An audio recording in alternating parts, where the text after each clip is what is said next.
Desmond was born with a face so handsome that it was deadly from the moment he entered the world. Something strange happened on that day in the hospital. Anyone who sees his face either falls unconscious or dies instantly. The doctors and the nurses who came too close, all of them fell lifeless and couldn't breathe, but the only person who survived was his father. Desmond's mother barely survived as it triggered a heart attack on her, but she survived because of the love she had deeply for her son. As Desmond grew, his parents realized they had to protect him from the world and the world from him. Since not everybody would survive his curse, his mother decided to homeschool him, keeping him away from everyone.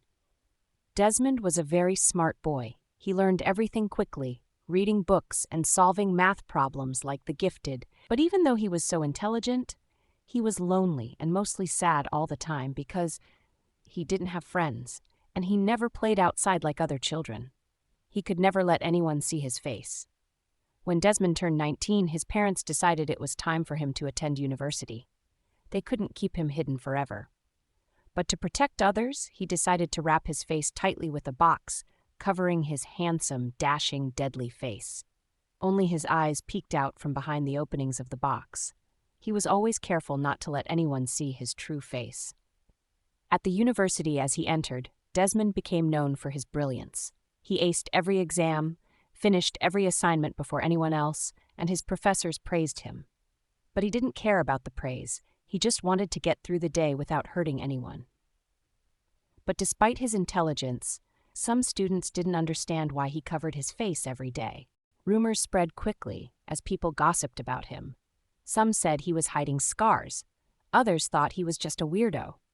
One of the loudest voices came from a boy in his school named Danny, who is a school bully. Danny was always showing off, thinking he was better than everyone else. He liked to pick on people, and Desmond became his favorite target to play around with. One day, Danny marched up to Desmond in front of a group of students. "Hey Desmond, why do you always cover your face like a weirdo? Are you hiding something ugly and funky under there?" Danny said as he sneered, folding his arms. The other students giggled, waiting to see what Desmond would do. He stood calmly, his eyes fixed on Danny. He didn't say a word for a moment, then finally replied, "Believe me, you don't want to see my real face." Danny laughed. "Oh, come on!" "Nobody is buying your lies, so if you're not ugly, prove it. Show everyone here what you look like." Desmond shook his head, his voice steady. "Please believe me, you don't want to see what is beyond this box." But Danny wouldn't stop hunting him like a ghost. Every day he would taunt Danny, but in most cases, Desmond ignores him. He knew the danger. He didn't want anyone to die because of him, but no matter how hard he tried to stay focused on his studies, Danny and his friends became a nightmare he couldn't get rid of. One morning, while Desmond walked into the class, Danny blocked his path. "Today's the day," Danny said, his eyes full of mischief. "You're going to show everyone, if you're not ugly or not." The crowd around them grew extremely curious about what would happen next.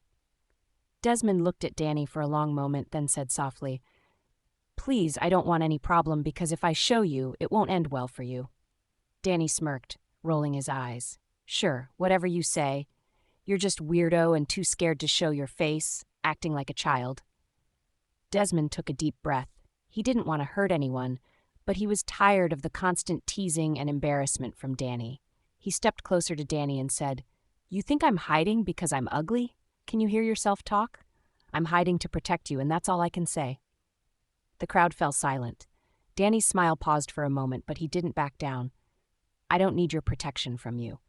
Take off the box, let's see who you are, or admit that you're a coward." Desmond's heart raced. He wanted to tell Danny the truth, to explain that his face wasn't just handsome, it is deadly to anyone that gazes on him. But he knew Danny is a stubborn fellow and wouldn't believe him.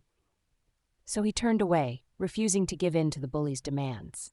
As the days passed, Danny kept mocking him and making a joke out of him. "You're such an ugly fellow behind that mask," he would shout. But Desmond remained silent, ignoring him as he focused on his studies. He didn't want to give Danny the satisfaction he wanted. Still, the other students started whispering more. "Why won't he show his face? Do you think there's something wrong with him? Maybe he's cursed." Vicki was one of the most beautiful girls at the university. Almost every boy is falling for her. She was confident, charming, and very popular. But Vicki wasn't interested in settling down with anyone. She enjoyed all the attention she got. Danny, who always had a mean plan up his sleeve, decided to use Vicki to carry out his latest scheme. One day during lunch, he walked up to her with a smiling, sweet face. "Vicki," he said, sitting next to her, "I need you to do something for me." Vicki raised an eyebrow. "What now, Danny? Another one of your tricks again?" Danny grinned. "Oh, it's about that strange boy Desmond. I don't like him, you know, the one who always covers his face all the time," Vicki replied. "Yeah, I have seen him. What about him?" Danny leaned closer, his voice full of excitement. "I want you to get close to him, pretend to be his friend, make him trust you. Then, when he falls for you, give him something to make him give in deeply to you with your girly charms. Then take off his face cover when least expected, and take a picture of his real face." Vicki frowned at Danny. "Why do you care about all this just to get at Desmond?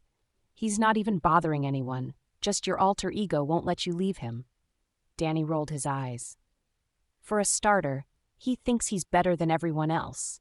Hiding his face pisses me off like he's some big secret, and I bet he's really ugly under that cover, and I just want to show everyone what he's hiding, and you will do that for me, or I will make you pay."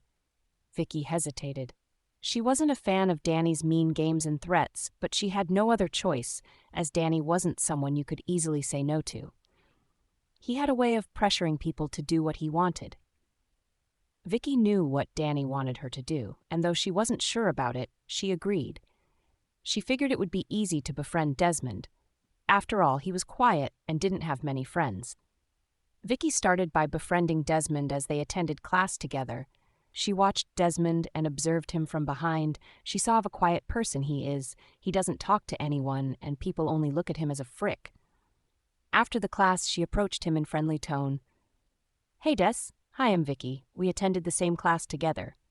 Desmond replied, "Nice to meet you, Vicki." Vicki was, though, not okay with how he was treated, but she apologized. "I am sorry how they treated you in the class. I wish it could be under any other circumstances, but I'm truly sorry."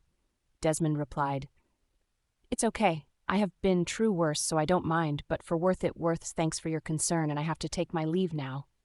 Both exchanged a farewell and part ways. One day, Vicki sat beside him again in the library. "Hey," she said, her voice friendly. "How are you doing, Desmond?" Desmond looked up, his eyes peeking out from behind the box covering his face.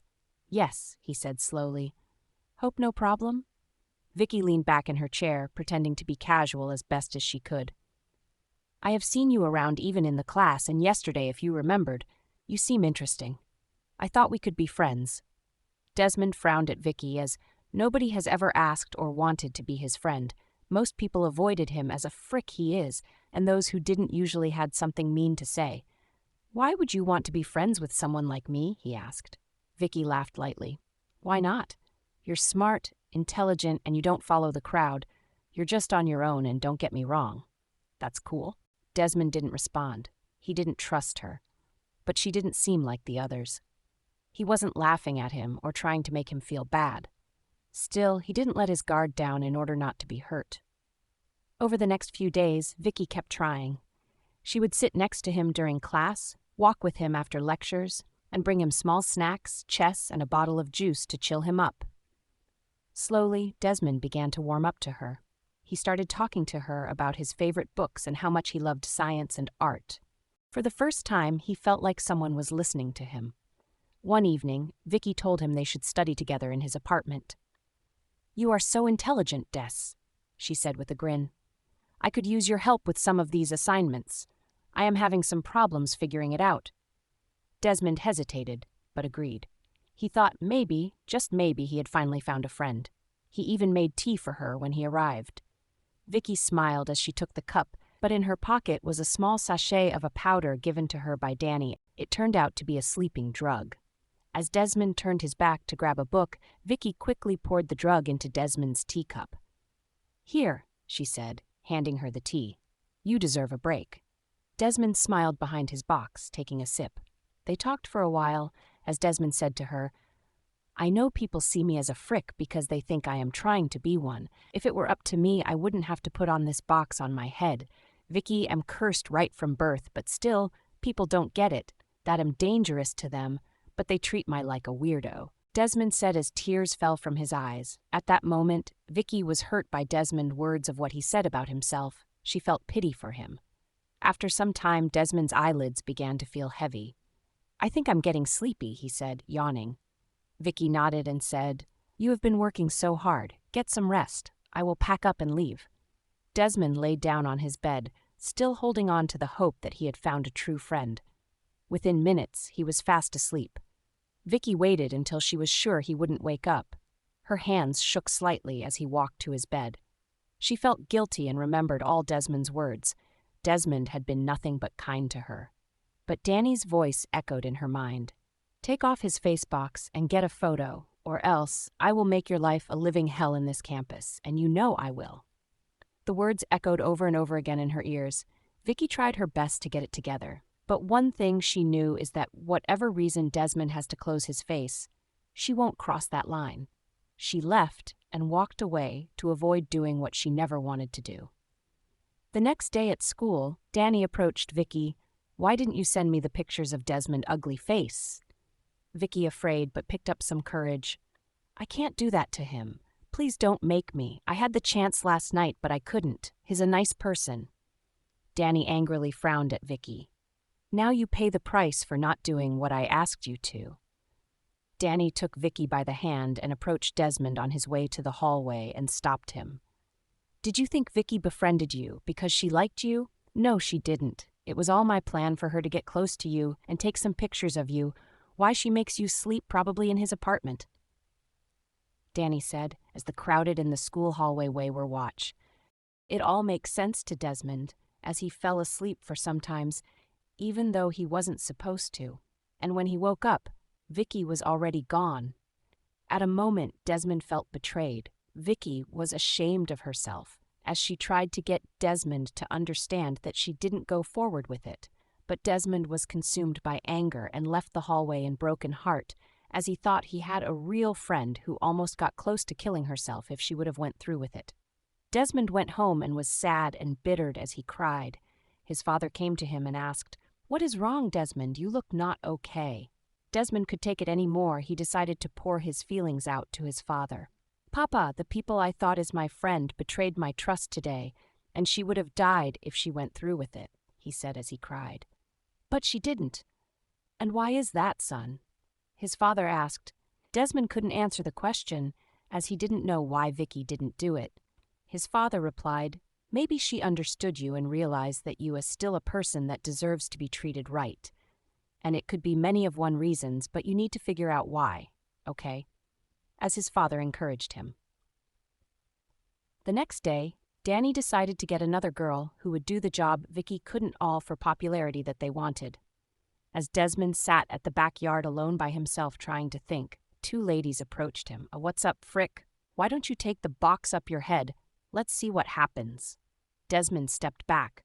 "You don't want to do this, please. I beg of you," he said, but they did not listen. They forcefully took out the box from his head.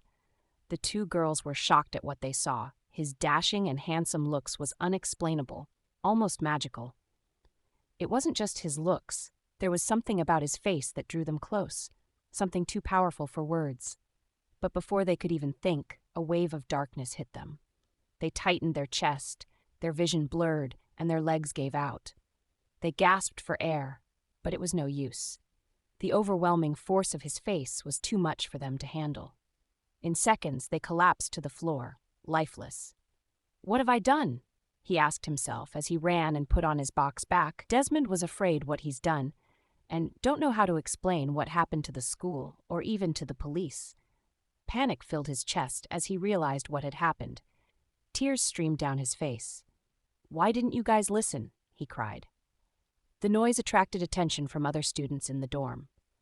When someone opened the door and went to the backyard, they saw the two girls' bodies, and they screamed. Soon, security was called, and the police arrived shortly after. The officers found Desmond sitting beside the two girls' bodies, his face covered once again. "What happened here?" one of them asked, his voice stern. Desmond's voice trembled as he replied, "They saw my face. That's all it takes. I didn't mean to hurt them." I warned everyone, but no one believes me." The police didn't know what to think, as that was the dumbest statement to drop on a two-murder case he is assumed to be the suspect, though some of them had heard stories about his condition, but had dismissed them as rumors. After interviewing her parents and piecing together the events, they decided he wasn't a criminal because he never gave them anything or touched them in any way, even though it was an unexplainable event. "This isn't murder," one of the officers said quietly to his colleague. "He's not doing what he's doing on purpose. It's something else." Desmond was released later that night. As his parents held him tightly, he whispered, "I don't want to hurt anyone else. Maybe I should just stay away from everyone, forever, since they don't listen to me." "Desmond," his mother said, sitting next to him, "you can't run and hide from everyone forever. I know you're scared, but you have to keep going. You've worked so hard to get here, and you can't give up now." Desmond looked down, feeling like everything was falling apart, his life, everything he ever touched. "But Mom, it's so hard. People stare at me, and they don't understand. What if they see my face and something bad happens again?" His mother took his hand gently. "I understand your fears, sweetheart, but you can't let that stop you in any way. You need to finish school for yourself, not for them. Don't let fear control your life. People may say things. They may stare, but that doesn't define who you are. You're strong, and you have so much more to offer the world than they do." Desmond wiped away his tears as he believed his mother. "What about Danny? He always tries to make me feel small all the time. He's been bullying me for so long. How do I deal with him without hurting him?" Her mother smiled, brushing her hair back. "No matter how jerk he is, please don't think of letting him see you. You have to mind your own business, Desmond. People like Danny will always try to bring others down, but you don't have to let him. Don't listen to what bullies say. Focus on your own path and keep your eyes on your goals. You are in control of your own story." Desmond nodded slowly, thinking about his mother's words. It wasn't going to be easy, but he had to try. "I will try, Mom. I don't want to hide anymore." His mother hugged him tightly. "That's my son. You can do anything you set your mind to. I'm here for you every step of the way." The next day, Desmond went to school feeling a little nervous but determined to face his fears. He ran into Vicki, who was feeling ashamed of what she had done. Desmond was very angry at him. He didn't talk to him, and he left. When he entered the library, he saw Danny sitting with a group of boys. Danny immediately spotted him and stood up and was walking toward Desmond. Well, well, well, here comes the ugly killer Frick," Danny said, looking at Desmond. "Did your rich parents bribe the police to get you out? I'm sure that's the only reason they let you go free. You're just a monster hiding behind that box." Desmond's heart pounded in his chest. He had been expecting this, but it still hurt. He tried to ignore Danny and keep walking, but Danny wasn't done. "You think you're special just because your parents have money, don't you?" Danny continued. "You're lucky they're rich. Otherwise, you'd be in jail right now for killing someone. You freak." Desmond felt his anger building up, but remembering his mother's world calmed him down, and he turned and faced Danny. "At least I'm not like you," Desmond said, his voice steady. "You've slept with almost every beautiful girl in this school just to get attention. What does that make you, huh? You're the one who's a joke that don't even like you." Danny's face turned red. "It's none of your business who I date. You think I care about your opinion? I love fine girls. Wherever I see one, I'll make sure I have her. You should be ashamed, hiding away from everyone like a coward." Desmond stood tall, not backing down. "At least I'm not ashamed of who I am. You should be ashamed, though. Instead of focusing on your studies, you've been in this school forever and still haven't graduated. Maybe if you spent more time in class and less time trying to impress girls, you might actually finish school and have something better to do with your life instead of being a nuisance." Danny didn't have anything else to say, so he turned and walked back to her group of friends. Desmond stood there for a moment, his heart racing. He had stood up for himself. He had spoken his truth, and it felt good. A week later, Vicki had given Desmond time to process everything so that she would have time to ask for forgiveness. He considered Desmond a friend, even though she came in a decisive way. After their first class, as Desmond walked, she walked up to him. "Hey, Des. How are you?" she said, hoping for a reply, but none came. Please, I am so sorry. I truly consider you a friend. You really touched me and changed me, even though I came to you with the hope of being your friend. I know I hurt you, and I don't know if you will ever forgive me. I'm sorry, and you are the greatest friend I have ever had. That's what I want to tell you, she said as she was about to go. She heard Desmond's voice. Why? He asked as he frowned. Why didn't you take off my box? He asked again. I felt that what I was about to do to you didn't feel right. To get myself from not doing it, I had to leave, she replied with a pitiful look. Desmond understood her. After all, she is a friend who needs help just like I do. Desmond decided to forgive her. Vicki and Desmond got along once again. One day, Danny saw both them walking today along the hallway as the smile and laughs together. Danny didn't like the feeling that Desmond is happy with Vicki upon turning him against her to break Vicki, but seemed like it didn't work. But he decided get the attention of Vicki to destroy whatever happiness they have together. The next day, Danny, with a determined look on her face, walked up to Vicki in the hallway. Her friends followed behind him, whispering. In a frowned face, Danny said, his voice sweet, Hey, Vicki, I've noticed you've been tagline with Desmond. How about we become friends? I can protect you. Vicki didn't even look up at him. He kept walking, ignoring him completely. Danny's smile faded, and her friends started to giggle. They couldn't believe it. Danny had been rejected. Danny stopped in his tracks, his face turning a little reddish with embarrassment. I think she's forgotten who makes the rules, he muttered. Don't worry, I will get her. This is how girls behave at first, and let's see where that leads us to. His friends weren't so sure. They had seen this happen before. Danny always thought he could get any card he wanted, but sometimes it didn't work out the way he planned. As time progressed, Vicki and Desmond's friendship began to grow so deep. Soon, Vicki started to like Desmond. He found him very friendly and smart. He was kind to everyone, and his intelligence amazed her. He loved talking to him during breaks, and soon they became very close friends. Desmond was always happy to help her with schoolwork, and Vicki appreciated how well he explained things. The more she got to know him, the more she admired him. But not everyone was happy about their growing friendship. Vicki's friends noticed that she was spending more time with Desmond and less time with them. They didn't understand why she was so interested in him.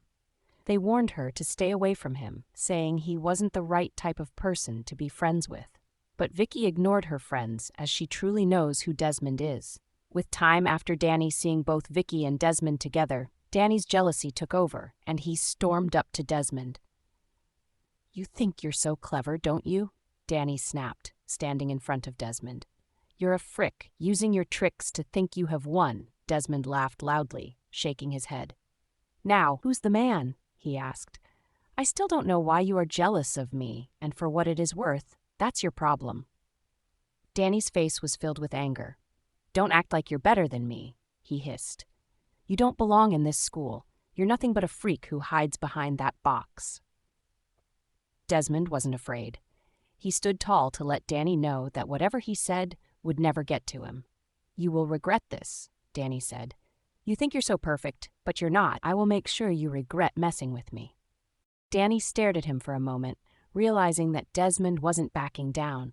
His usual tactics of bullying and intimidation weren't working. Frustrated, he turned and stormed off, leaving Desmond standing tall. When Desmond got home that day, he went straight to his room and sat on his bed. His mother was in the kitchen preparing dinner, and Desmond knew it was the right time to talk to her. After a few moments, he walked into the kitchen and sat down at the table. His mother looked up and smiled. How was school today, dear? Desmond sighed and began to tell him about the day. Mom, graduation is coming soon, and I've been thinking a lot about it. I want to look nice that day, elegant with nice cloth, and for once, I don't want to hide my face anymore. I'm tired of it. It's been so long, and I just want to feel normal, like everyone else. His mother's smile faded a little as she listened. I understand how you feel, Des. But we've talked about this before, haven't we? Desmond nodded. Yes, I know, but I feel like I can't keep running away from it. I want to live a normal life. I don't want to hide anymore. Her mother gently reached out and took his hand. You remember what you were told by the seer about you, right? Desmond felt a knot form in his stomach. He had always tried to push those words aside, but they always came back. "Yes, Mom. The seer said that the curse will only break when I find someone who truly loves me and has passed the 3 trials of life, someone who has betrayed me, loves me and risked it all for me, and still loves me for who I am, not because of anything else. But that means I have to wait for someone like that for ages because someone like that doesn't exist, and I know I can't make anyone love me or pass these 3 trials." Desmond's heart sank. But what if no one ever loves me? What if I'm always alone? And no one can expect if they see my face, that's when they would think of loving me, and there is no how I can achieve that. He felt tears welling up in his eyes, but tried to hold them back. His mother pulled closer into a hug. "Don't be sad, son. It would come to you one day when least expected, so don't rush it. That person will come into your life one day, so you don't have to worry about love right now. Focus on making yourself proud." Desmond, from the wise words of his mother, he felt a sense of happiness and calmness, of not worrying about anything, and he sighed and looked up at his mother. "I don't want to live like this forever, hiding away from everyone, but I will try and hunt.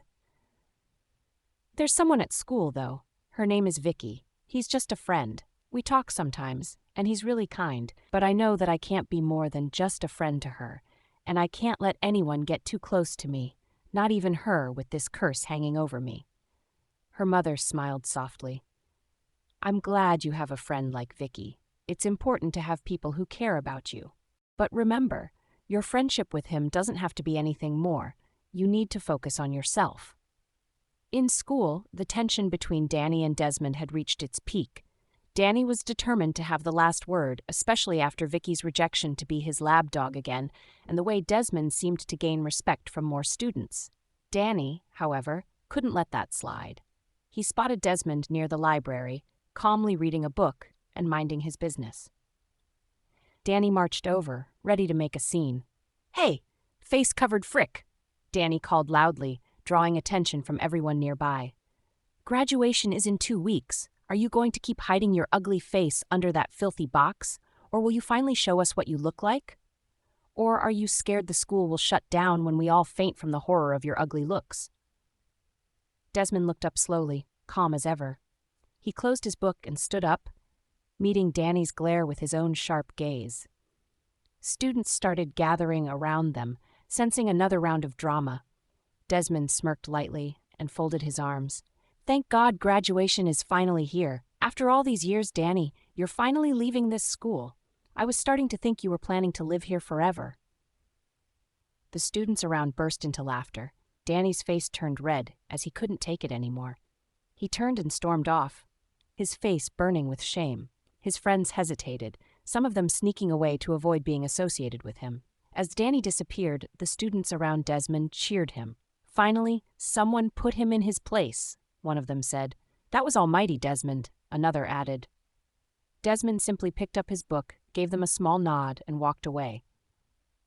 One day, Danny cornered Vicki near the school cafeteria.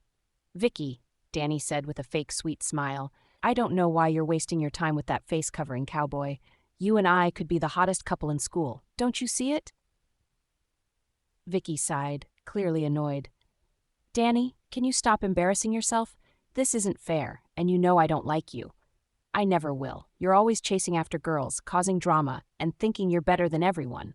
It's pathetic, and I am done having you threaten me just to get what you want." The words hit Danny like a slap. He stood there, frozen, trying to process the insult. Students nearby who had overheard everything began whispering to themselves. Danny, for once, had no comeback. He turned and stormed off, his face red with humiliation. Later that evening, Vicki decided to tell Desmond how she truly felt. She found herself sitting under a tree, her favorite spot on campus. "Desmond," she said softly. Sitting next to him, he turned to her, confused. "What's wrong?" "Nothing's wrong," Vicki replied. "I just need to tell you something. I have been thinking about it for a while now." Desmond asked, "What is it?" "I love you," Vicki said, her voice steady but full of emotion. "I know it's really weird right now, and I don't care anymore about your face cover or what people say about you. You're kind, smart, and different from anyone I have ever met. I don't need to see your face to know how special you are, and I am so sorry for how I treated you the first time."